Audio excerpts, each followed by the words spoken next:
Mzunguko hapa sasa hivi si Yanga unaona kama ligi inachelewa hivi. Ngoja ligi irudi. Hatari.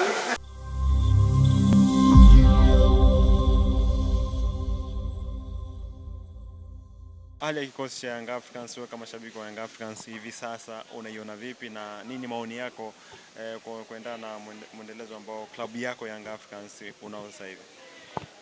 Kwanza tunashukuru Mungu kuhakikisha kwamba amesimama na sisi kwenye vita yote ya raundi ya kwanza ambayo tumepitia vita kubwa mno, kwenye injuries ya wachezaji, fatiki ya mambo mengi sana. Kwa hiyo kwetu sisi tunamshukuru Mungu kutuvusha salama mpaka hatua ya awali tumemaliza ya raundi ya kwanza ya ligi tukiwa mbele kwa alama moja dhidi ya wale ambao wanatufukuzia kama na wao watakuwa wamemaliza hivyo. Umeelewa? Kwa hiyo tunashukuru Mungu. Hali ya timu ya vijana wetu ilifikia hatua ikawa ni mbaya sana, kwa maana ya kwamba walikuwa wamechoka, mambo yakawa mengi, majeruhi wakawa wengi. Kwa hiyo sasa hivi tunashukuru wanaendelea kupata matibabu, wanaendelea wataalamu wetu kuhakikisha kwamba wachezaji wetu wanarudi kwenye ubora wao na nguvu yao. Wako wana Yanga wengi sana wanataka kuiona Yanga yao ikirudi kwenye ubora wake na kupambana na kupata matokeo mazuri. Kwa hiyo tunaamini wataalamu wetu wanaendelea kufanya kazi kuhakikisha majeshi yetu ya alama 3 yanarudi kuwa imara na tukafanya vizuri. Kwa jinsi unavyoona mwenendo wa timu yako Young Africans, unadhani msimu huu pia mnaweza mkachukua ubingwa wa ligi kuu ya Tanzania bara ama pia mkawa mna ushindani kwenye timu kwenye kombe la CRDB Federation Cup? Naiona Dar es Salaam Young Africans ikiwa haina mpinzani wa aina yoyote kwenye eneo la kupambania ubingwa kwa sababu ya namna ambavyo tumekuwa na quality nzuri, quality bora.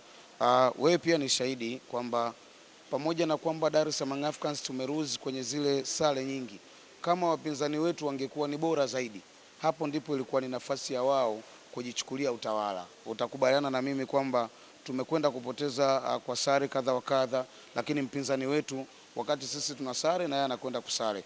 Ukiangalia mfano Simba, Dar es Salaam Africans inacheza michezo back to back. Simba akiwa nyumbani ametulia tu, anafanya shughuli zake kwa maana ya kwamba anafanya mazoezi, anajiweka sawa, anajiandaa vizuri. Lakini wakati sisi tuko back to back michezo mitatu, Simba anakuja kucheza mchezo mmoja akiwa amepata mapumziko ya kutosha, lakini ameshindwa kupata matokeo mbele ya Pamba Jiji. Ni timu ambayo imekaa imejiandaa kwa muda mrefu sana, lakini imeshindwa kupata matokeo, ikatoa sare. Kwa hiyo unaweza ukaona ni mpinzani wa aina gani ambaye tuko naye. Kwa hiyo sisi tunaamini tunakwenda kuchukua ubingwa kwa sababu ya kwamba kutokana hata na mpinzani wetu ambaye tuko naye ni mwepesi sana. Wote tu ni wepesi sana. Okay, kwanza tukianzia swala la kikao kilichokaliwa, kilikuwa ni kikao cha tathmini. Kikao cha tathmini kwamba namna ambavyo mwenendo wa timu yetu, namna ilivyokuwa, majeruhi tuliopitia, tumezungumza hapo, fatiki kwa wachezaji na mambo mengine. Swala la usajili, msemaji wetu jana amezungumza kwamba rais wa Dar es Salaam Africans Engineer Harris alitoa nafasi kwa technical bench kwa ajili ya kufanya usajili, na tumeona usajili uliofanyika.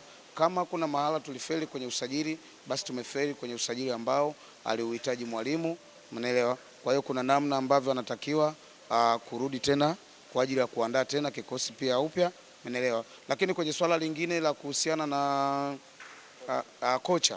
kocha ni kweli, kuna ukiachana na namna ambavyo amechanganyikiwa kutokana na injuries za wachezaji wengi ambao kwake ilikuwa ni tegemezi. Wale ambao alikuwa nao ni wachezaji ambao pengine alikuwa anaona hawawezi kumpa kitu ambacho walichokuwa wanampa wale wachezaji wengine. Style ya uchezaji ni kweli imekuwa tofauti. Dar es Salaam Africans wanachama na mashabiki wengi wamezoea kuiona Yanga ya kasi. Yanga ambayo ikichukua mpira inaondoka, ikiondoka imeondoka, ikirudi narudi na alama 3. Ikiondoka imeondoka, ikirudi wakati narudi basi kule golikipa kwa kusave zile saves unamkuta golikipa yuko chini anagangwa pale. Tunatumia muda kusubiri agangwe turudi tena. Dar es Salaam Africans ndio mfumo tuliokuwa nao. Yaani tulikuwa tuna ule mfumo wa gusa achia twende kwao. Tukiondoka tumeondoka. Lakini this time kwa kocha huyu tunaona gusa achia turudi nyuma. Yaani tunagusa afu tunarudi nyuma. Sasa zile gusa rudi nyuma sio gusa achia twende mbele, tunagusa achia tunarudi nyuma. Sasa ile mifumo wengi hatukupendezwa nayo, na tutumie nafasi hii. Sisi ni mashabiki na wanachama. Tuna maoni yetu, tuna kila sababu. viongozi wamefanya maboresho, wamemwongezea mtu. Naamini yule mtu atakayekuwa amekuja kuongeza kitu pale ni mtu ambaye tulikuwa naye kwenye mifumo ya kipindi kile cha gusa achia twende kwao, chini ya kocha aliyekuwa kocha wetu yule tulikuwa tunamuita German Machine. Kwa hiyo ni mwalimu ambaye alikuwa anagusa achia twende kwao. Naamini mwalimu huyu ataturudisha kwenye mifumo ya gusa achia twende kwao, na ataondoa mifumo ya gusa achia turudi nyuma huku nyuma tunarudisha kwa Diara. Tutaondokana na hilo jambo. Kwa hiyo tuwe na imani naye, lakini pia vile vile mwalimu kitu kingine kimekuja kumbeba kwenye takwimu zake. Dar es Salaam Africans awali tulikuwa tumemaliza raundi ya kwanza hatujapoteza mchezo hata mmoja, lakini ndio timu pekee ambayo imemaliza raundi ya kwanza ikiwa imeruhusu goli 3. Kwa hiyo tuna kila sababu ya kuendelea kupambana, na ameonekana ni mwalimu ambaye bado anaweza akapewa nafasi ya kuendelea kuipambania kombe. Kwa hiyo kwa kifupi tunaweza tukasema hivi sasa Young Africans haina upana wa kikosi, ama tunaweza tukasema pia Young Africans walifeli kwenye usajili wa dirisha dogo na dirisha kubwa lililopita. Hatuwezi kusema hivyo kwa sababu ndio timu ambayo inaongoza ligi. Timu ambayo kama timu imepata majeraha labda wachezaji 5 afu inashindwa kutoa performance nzuri uwanjani, it means wanaokuja kuchukua nafasi za wale walioumia hawana uwezo wa wale ambao wamewaachia nafasi. Kwanza tunachokikubali na kukiamini, tuwapongeze sana watu wote wachambuzi na wapinzani wengine wote kwa kuappreciate ubora wa Dar es Salaam Africans. Kwa nini? Kwa sababu Dar es Salaam Africans kutoa sare tu ni sehemu ya watu ambao hawakuzoea. Mashabiki, wanachama, wachambuzi hawajazoea kuona Yanga inatoa sare. Lakini hata wewe pia umestajabu kuona kwa nini Yanga itoe sare na kuona kwamba Yanga imedrop na kuona kwamba imefanya usajili mbovu. Lakini hujaona kwamba Dar es Salaam Africans ni miongoni mwa timu ambazo zina wachezaji bora na wazuri ambao wameipelekea mpaka sasa hivi Yanga kumaliza raundi ya kwanza ikiwa kileleni pale, kumaliza raundi ya kwanza ikiwa haijafungwa magoli mengi, imeruhusu goli 3, ikimaliza raundi ya kwanza ikiwa ina idadi kubwa ya magoli mengi zaidi. Kwa hiyo pia hilo hujaliona, umegusa tu hapo kwenye hizi sare. Nikwambie tu kitu kimoja, tutarudi tukiwa imara japokuwa tumepata sare. Imara kama chuma baba. Anasema msemaji, imara kama chuma. Kwa hiyo tusio na ni Pep Guardiola wa Afrika. Bwana ndio nilikuwa nawaambia hapa. Umwambia? Nimewambia. Sasa hivi tunachanganya sasa ile Pep tunachanganya na Moli. Na msemaji tulichowaambia, tumewambia sasa hivi tutakuwa tunagusa achia tunaenda kwao, hatutagusa achia turudi nyuma. Na ile gusa achia tuenda kwao, mwanzilishi wake ni Moli. Watu hawajui mwanzilishi wake kama mkurugenzi wa ufundi kipindi cha Said Ramovic ni Moli. Gusa achia tukawa tunaenda kwao. Kwa hiyo ushindi hivi sasa ni mzunguko hapa sasa hivi si Yanga unaalika kama ligi inachelewa hivi. Ngoja ligi irudi. Hata muona vitu hivyo? Sasa ligi inarudi. Muona vitu hivyo?